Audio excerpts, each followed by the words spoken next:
Hello everyone, thanks for being here today. I want to start with a story that always puts such spark in my mind, and it changed my perspective how to see an art. So imagine this, there was a young boy, a 23-year-old guy. Once, he was walking down on a street, a very busy street of a stone marble shop. He finds this massive hunk of marble sort of being dumped in front of a corner shop. He being curious, he asked the shopkeeper if he can buy the marble. The shopkeeper, this one is just a waste. No one wants it. Tell you what, take it for free. It will just gonna create some space for me. The guy agreed happily. It took a lot of effort for him to take that marble back to his studio. For 4 years, he works on that marble intensively. Then one day, he called the shopkeeper back to his studio. The man came in. The moment his eyes lands on that refined piece of artwork, his jaw drops. It's a masterpiece. It's a breathtaking sculpture of Jesus and his mother, Madonna. The shopkeeper was shocked. He stumbled. He asked the man, from where you get this phenomenal marble to carve such intricate carving?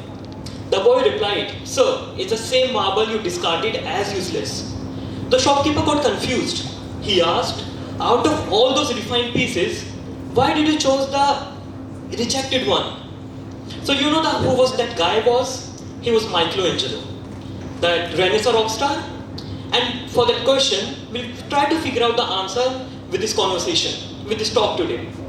Today, we live in a world where everything feels very monotonous. A world where the magic in ordinary surrounding is easily ignored. I remember when I was 14 and navigating the streets of Delhi, I always been very curious how my native city felt different from others. As a child, I went to Udaipur once. Udaipur, the city of colors. I remember going out there. We don't call it window and door there. We call it darwaza and khidki. It's very vibrant. It's very colorful. The moment I came back to my home Delhi, I start analyzing how each city have their own charm. How every city have their own historic values. But later on, I realized every city has started losing their charm. They start eroding the culture of it.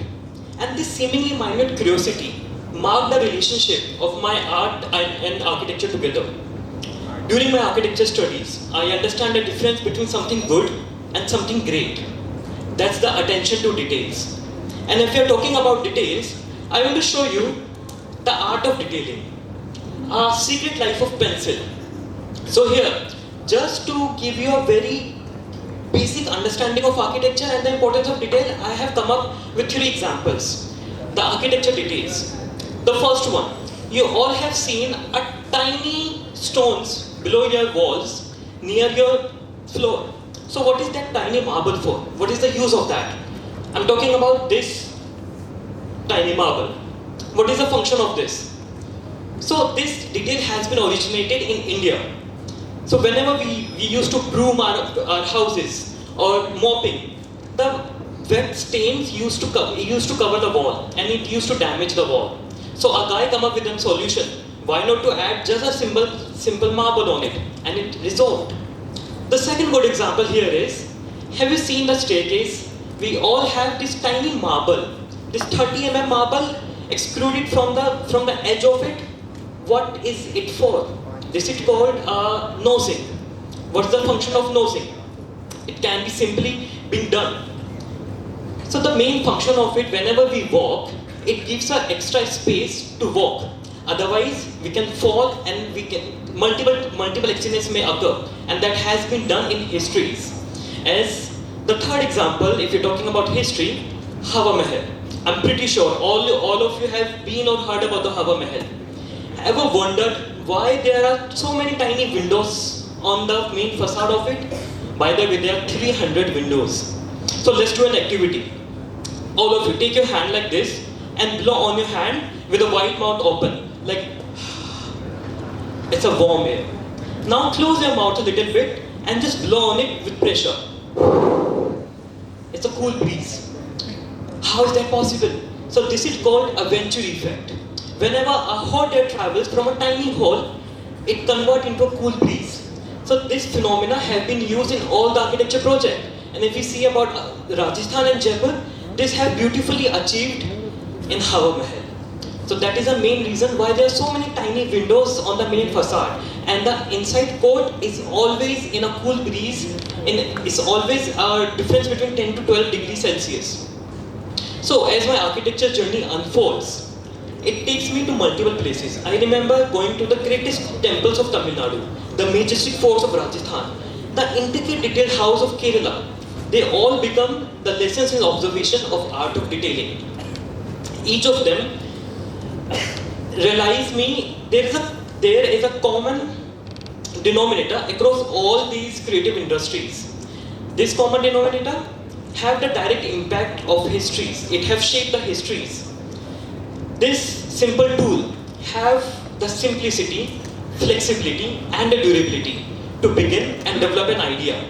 This simple tool have written symphonies. This simple tool have solved the algorithm, sketched a building, designed a portraits and bridges and lamps. It costs you nothing and never runs out of power. So I present you my friend, a pencil.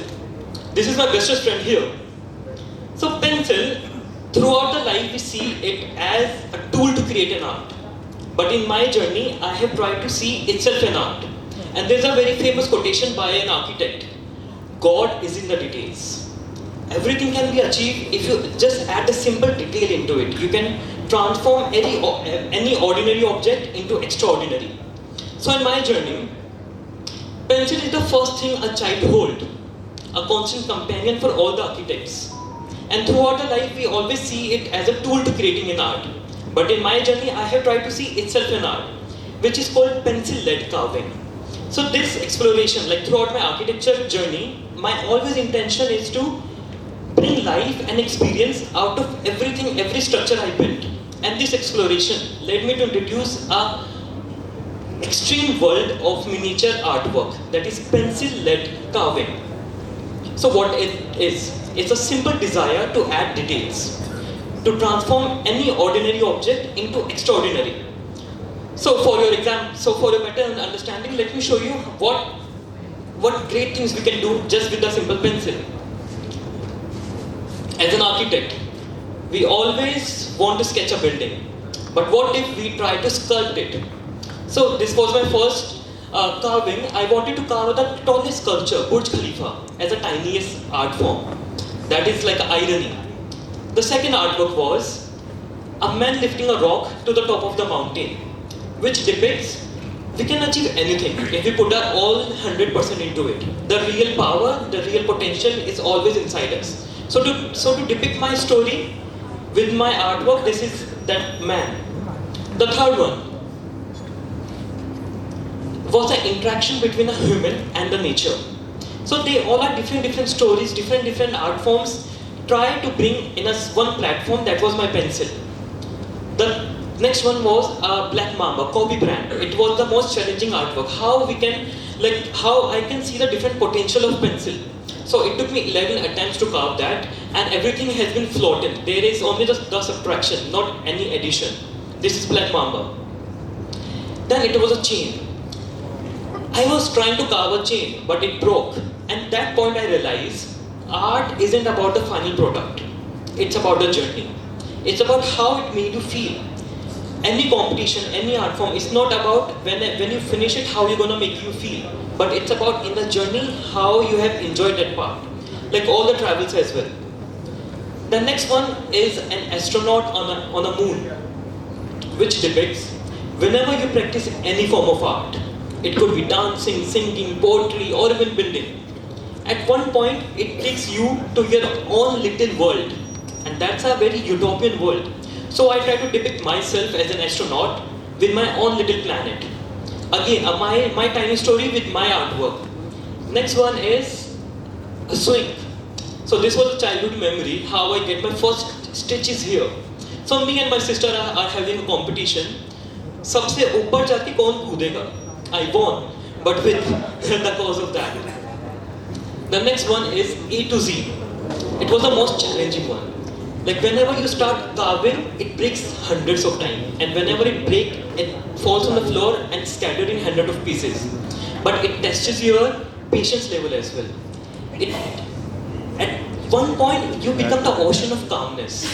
So this was my 12th attempt to carve this A to Z. So in architecture or in everywhere, we always start to write from A, B, C, D.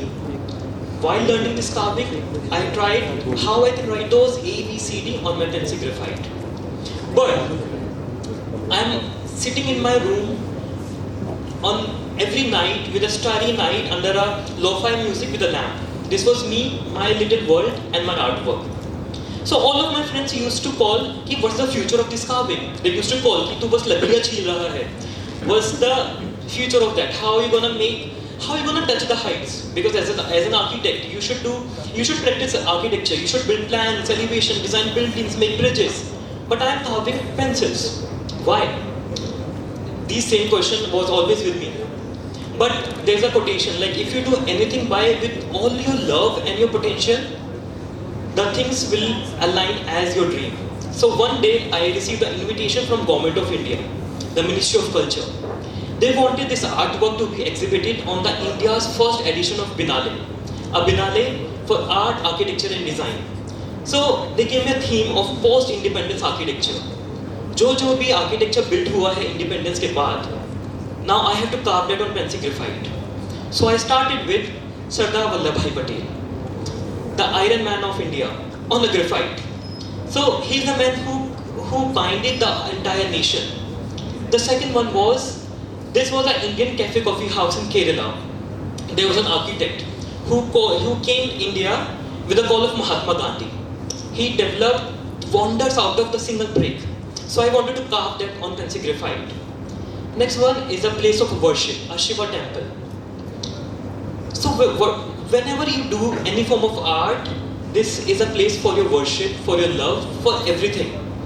Next one was, this was a Kanchenjunga apartments. This building in Mumbai is famous for the intricate spaces and the light and ventilation. Till the date, no one can cut the section of that building because it's so intricate and so detailed. So why not to speculate that in the pencil graphite, just to understand the scale and the proportion of it. Next is Lotus Temple, just to realize the harmony and the calmness of a structure.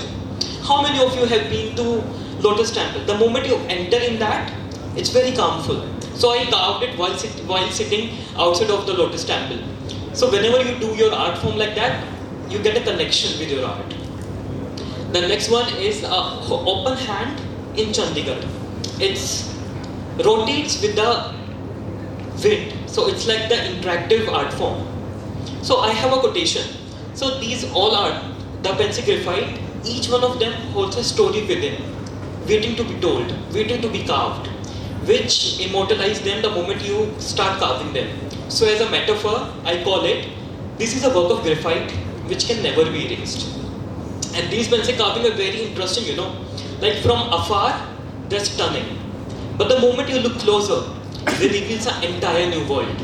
Intricate finest detail woven together. It's like a kaleidoscope of history, scriptures, and the lives of people who came before us. Pencil-led carving is a modern contemporary form of art which try to reimagine the history and take its inspiration and try to keep the detailing alive in today's world. Because if you see in our history, how intricate the carving was. Everywhere there was ornamentation and carving, and each one of them was having some meaningful detail out of that. So the moment you start carving, it's like you're touching the soul of the pencil, the graphite. And the moment you hold the pencil with respect and with full calmness, it connects you to your soul. And that's the main purpose of artwork, Like art was never supposed to look good or bad. It should make you feel something. It should evoke some emotions within. And if it does, it succeeded in purpose. Just like us, like throughout the life, we try to seek the beauty in outside world. But the real beauty is always inside us, within our soul. So that was like, in a world saturated with monotonous structures, my always intention was to bring life and to transform how an ordinary object can be into extraordinary. With these tiny carvings, it connects you to your multiple stories, to your multiple universe. And at one point you can connect multiple things. You can stitch your own life in through the artwork. So like, here my question is, painting, sculpting, poetries, is it that what you really want to do? Because it fires you, it makes you feel alive. If that is the case, go for it. Do it. Live every single moment of your life in it. But if you don't believe in that much, then wait. Find something what makes you spark. Find something what you want to do. Because I believe, and it could be anything. It could be anything in the world. Because at the end, I believe every single thing is creative. If you put your love and your full potential. And that is the answer what Michelangelo gave. You know what he replied? He quoted, "I saw the angels in the marble and I carved until I set them free." Similarly, I found my own angels in my pencil. So today I'm going to ask you all, how and where you're going to find your angels, which will connect you from your soul, from your heart. And that angels will take you to your own from your own heights. So today I'm going to ask you all, how your art will going to connects you with your soul. Because I believe we all have the same power. We all have the same potential to achieve anything in the world.